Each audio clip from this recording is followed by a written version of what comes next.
नमस्कार साथियों, welcome to class again सबकी कक्षा में आप सभी का स्वागत है। साथियों, आज हम लोग डिस्कस करने वाले हैं आदित्य L1 मिशन के बारे में। साथियों, आदित्य L1 मिशन जो कि भारत का पहला observatory class space based solar mission होगा। इस मिशन को आगे हम लोग समझने से पहले सबसे पहले हम लोग जानते हैं सन और इसके आसपास के एनवायरनमेंट के बारे में। साथियों, सन हमारे सोलर सिस्टम का सबसे नियरेस्ट स्टार और लार्जेस्ट ऑब्जेक्ट है। ऐसा अनुमान लगाया जाता है कि सन की आयु लगभग 4.5 बिलियन ईयर्स हुई होगी। ये एक हॉट ग्लोइंग बॉल है जो कि हाइड्रोजन और हीलियम गैस से मिलकर बना हुआ है। पृथ्वी से सन की दूरी लगभग 150 मिलियन किलोमीटर यानी कि 15 करोड़ किलोमीटर है और हमारे पूरे सोलर सिस्टम के लिए ये एकमात्र सोर्स ऑफ एनर्जी है। बिना सोलर एनर्जी के पृथ्वी के ऊपर लाइफ की कल्पना भी नहीं कर सकते हैं। सन की ग्रेविटी इस सोलर सिस्टम में सारे ऑब्जेक्ट्स को एक साथ रखने में भी मदद करती है। साथियों, सन के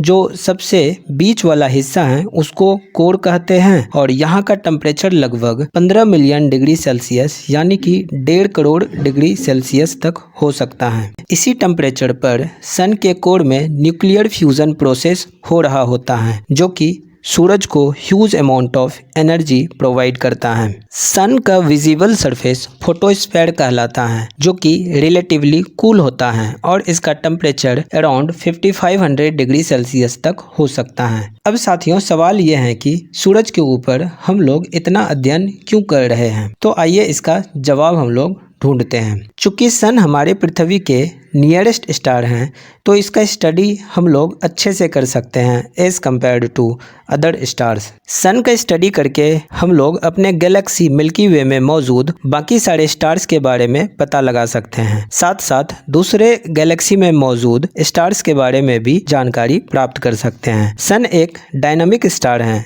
जो कि huge amount of energy solar system में डिस्चार्ज करता है। अगर ऐसा एक्सप्लोसिव फिनोमेना अर्थ की तरफ किसी वजह से आ गया तो ये नियर अर्थ स्पेस एनवायरनमेंट को डिस्टर्ब कर सकता है जो कि अर्थ पर ह्यूमन एग्जिस्टेंस के लिए खतरा पैदा कर सकता है। अर्थ पर या फिर अर्थ के स्पेस एनवायरनमेंट में मौजूद स्पेसक्राफ्ट और कम्युनिकेशन सिस्टम डिस्टर्ब हो सकता है। इसलिए एक अर्ली वार्निंग अलर्ट के लिए सन को स्टडी करना इम्पोर्टेंट हो जाता है। इसके अलावा अगर कोई एस्ट्रोनॉट इस तरह के एक्सप्लोसिव एनवायरनमेंट के डायरेक्ट कांटेक्ट में आ जाता है तो एस्ट्रोनॉट की लाइफ डेंजर में आ सकती है। साथ में सन के ऊपर हमें वेरियस थर्मल और मैग्नेटिक फिनोमेना देखने को मिलता है जो कि एक्सट्रीम नेचर का होता है। इसलिए सन एक नेचुरल लेबोरेटरी के तरह काम करता है जो हमें इस तरह के क्रिटिकल एनवायरनमेंट को समझने में हेल्प करता है। अब हम लोग थोड़ा स्पेस वेदर के बारे में जानकारी इकट्ठा करते हैं, उसके बाद आदित्य L1 मिशन के बारे में डिटेल में